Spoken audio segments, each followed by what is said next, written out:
Le match du PSG face au Barça doit être reporté, c'est pas possible. Comme vous pouvez le voir les amis, victoire du Paris Saint-Germain aujourd'hui face à Lens, 2-0. Les 2 buts ont été inscrits par un Bradley Barcola qui retrouve son prime en ce début de saison. Le gars il est juste imprenable, il y a qu'à voir les buts qu'il marque. Le premier but il est en dehors de la surface, il a lâché un enroulé tellement clean les amis, c'est rentré, le gardien n'a pas pu aller la chercher. Regardez vous-même là où le ballon est parti à l'angle du poteau. En fait là maintenant le danger peut venir de partout avec lui, en dehors de la surface ou même à l'intérieur. Parce que son deuxième but c'est pareil, regardez lui il part. Il prend le ballon, il y a un gros boulevard devant lui, il n'y a aucun joueur de Toulouse qui l'attaque. Le gars il se rapproche de la surface, même pas besoin de rentrer, non, il dégaine une frappe. Et ça rentre tranquillement, le gardien ne peut pas l'arrêter. Cependant, malgré cette victoire, il y a encore une mauvaise nouvelle. Kvaratskhelia est sorti sur blessure dès la 30e minute. La liste de blessés commence à devenir longue, regardez vous-même. On était là tout excité pour le match PSG-Barça, mais finalement, regardez vous-même. Tout le front de l'attaque du Paris Saint-Germain est décimé. Désiré Doué n'est pas là, Ousmane Dembélé n'est pas là, Kvaratskhelia n'est pas là, Kangin n'est pas là, Lucas Beraldo, même si c'est pas un attaquant, lui aussi n'est pas là. Après, j'espère que d'ici là, il y en a quelques-uns qui vont revenir. Mais là, franchement, c'est dommage. On aurait voulu avoir un Paris Saint-Germain à 100%. Comme ça, au moins, on aurait vu à quel point ils auraient chicoté ces Espagnols-là. Bref, en tout cas, là, en ce qui concerne la Ligue 1, ils sont actuellement premiers, comme d'habitude, pour ne pas changer. Ils sont premiers avec 12 points. Lille est actuellement deuxième. Lille qui a gagné aujourd'hui avec un but magnifique d'Ethan Mbappé. Et l'Olympique Lyonnais est actuellement troisième. Et le gros concurrent, le grand rival du Paris Saint-Germain, est actuellement sixième. C'est quel marabout du Bénin qui a maudit le PSG? C'est une dinguerie. Dites-vous là, il y a le Barça qui arrive. Hein, et il y a l'Atalanta avant ça, en Ligue des Champions, plus la Ligue 1, etc. Ils vont peut-être être 100. Visca Kvaratskhelia, Lucas Beraldo, Kangin Lee, Désiré Doué. Wesh! Et en plus, là, je te parle de joueurs, c'est des titulaires ou, en tout cas, dans la rotation. C'est trop! Et bien sûr, ça, on en a parlé des centaines et des centaines de fois. Ousmane Dembélé. Mais c'est une dinguerie. Sachant que le Paris Saint-Germain, ils ont un banc assez, je trouve, limité. Il n'est pas fourni comme d'autres clubs, comme City. Tu as vu City, ils ont je sais pas combien de blessés, mais ils arrivent à mettre un 11 cohérent face à Manchester United, Foden, Doku, Haaland. C'est une dinguerie. Mais le Paris Saint-Germain, ça tournait autour de, allez, 2-3 remplaçants. Donc là, il y a Barcola, Gonzalo Ramos. Et là, il y a une énigme. On ne sait pas qui va jouer sur le côté. Ça va être peut-être Joao Neves, peut-être Vitinha. On ne sait plus, en fait. Même le coach, bientôt Nasser, il va se blesser, il va se faire les ligaments croisés. Hein? Depuis que le Paris Saint-Germain est le roi d'Europe, c'est la première fois que là, ils vont être confrontés à un problème de taille. Bref, en tout cas, c'est une dinguerie. J'ai hâte de voir comment Luis Enrique va concocter quelque chose. Il va peut-être nous inventer un truc, Zaïre Emery est lié, on ne sait pas. Mais là, ça va être chaud.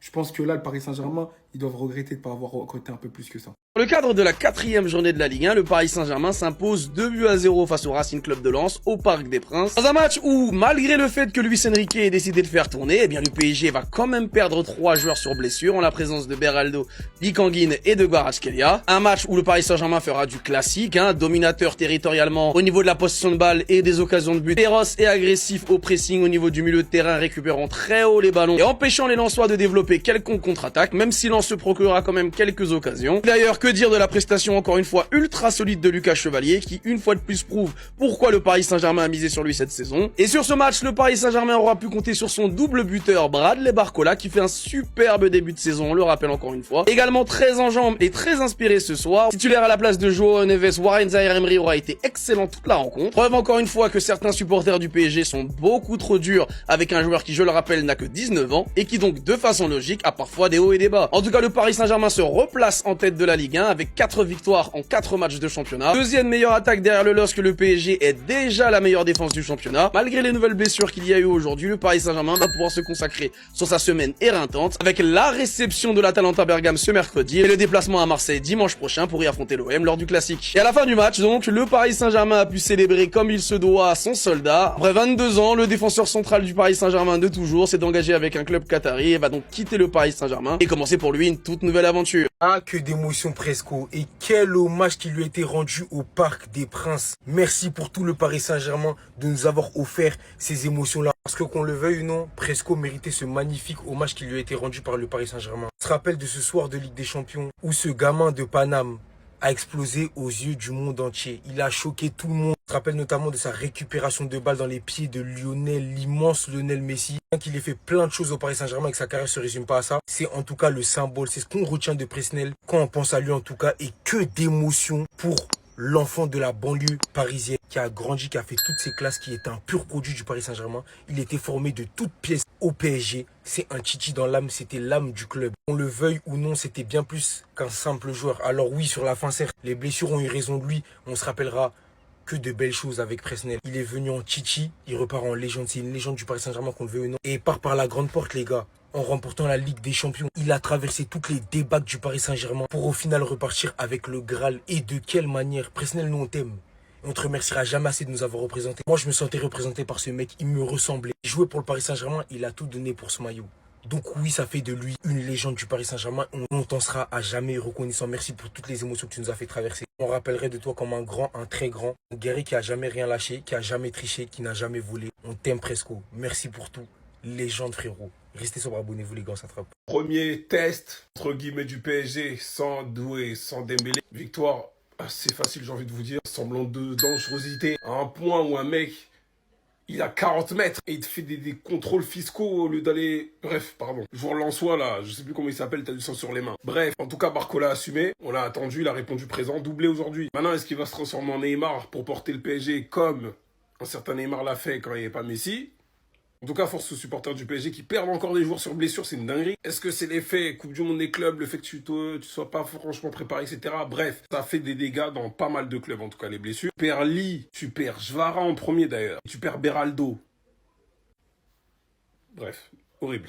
Après, lui, tu vas me dire, est-ce que les Parisiens... Il y en a, ils seront contents quand même, il y en a, ils sont d'être heureux qu'ils se soient blessés quand même. Hein. Parce que dès le début, la première action qu'il a, je crois, il donne pas une occasion ou un cadeau, je sais plus, bref. J'avais parlé de ça sur Twitter, mais je me rappelle plus. Bref, Beraldo, il a pas trop évolué, j'ai l'impression, depuis le match contre Paris où Lewandowski l'avait lavé. En tout cas, le PSG va affronter l'Atalanta, puis il va finir avec le Classico, enfin le classique. On verra ce que ça va donner, mais bon, ils vont s'en sortir assez aisément, même avec la montagne de blessés. En tout cas, force à eux, et force à vous les supporters. Presco qui s'en va, les frères, magnifique hommage. Franchement, les gars, je vous dis la vérité, j'ai failli pleurer. Les larmes sont montées, mais tu connais, quand même, je suis un homme, je vais pas pleurer. Après plus de 20 ans au club, Presco qui s'envole du côté du Qatar, évidemment, retraite dorée. Nasser qui va le mettre bien pour ses dernières années dans le football. Concrètement, tu vois, c'est une retraite, on va se le dire. Il va aller chercher ses plus de 10 millions par an, il va se mettre vraiment bien. Mais malgré tout, on n'oubliera jamais Presco, vous le savez, une des plus grandes légendes du club aujourd'hui. Le Titi qui est devenu une légende du club, l'homme qui a tout gagné avec le club, l'homme qui s'est sacrifié pour le club, qui a perdu une jambe pour le club, les frères. On n'oubliera jamais que Presco, à son prime, c'était l'un des meilleurs défenseurs au marquage individuel. Il a pocket Messi en tant que rookie, il a pocket, les gars, dans une victoire 4-0 contre le Barça. Les gars, c'était trop grave. On n'oubliera jamais Presco, on n'oubliera jamais Presco. Il en a eu des gros pics de performance, malheureusement, vous le savez, sur les dernières années.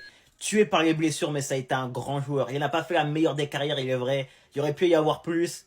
Malgré tout, légende du club. Légende du club, ça c'est une légende du club. Une légende, ça se définit pas par les stats, on le répète. Ça se définit par l'amour qu'on donne et qu'on reçoit avec les supporters. Et lui, les gars, c'est une légende.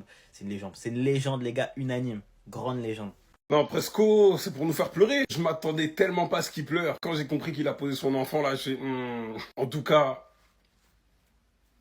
Qu'est-ce que vous voulez que je dise? Ce sont les blessures qui l'ont détruit. En fait, on le sait tous, malheureusement. On se rappelle tous. Et oui, en plus, moi, je supportais les deux clubs à ce moment-là. Donc, je me rappelle très bien. Même si je supportais plus le Barça et tout. Bref, c'est pas le sujet. Et il a réalisé le rêve de tellement de personnes. Titi parisien, passé par les différents chemins, dont celui-là où il a clairement eu son baptême de feu. Pour ensuite arriver à l'étape ultime.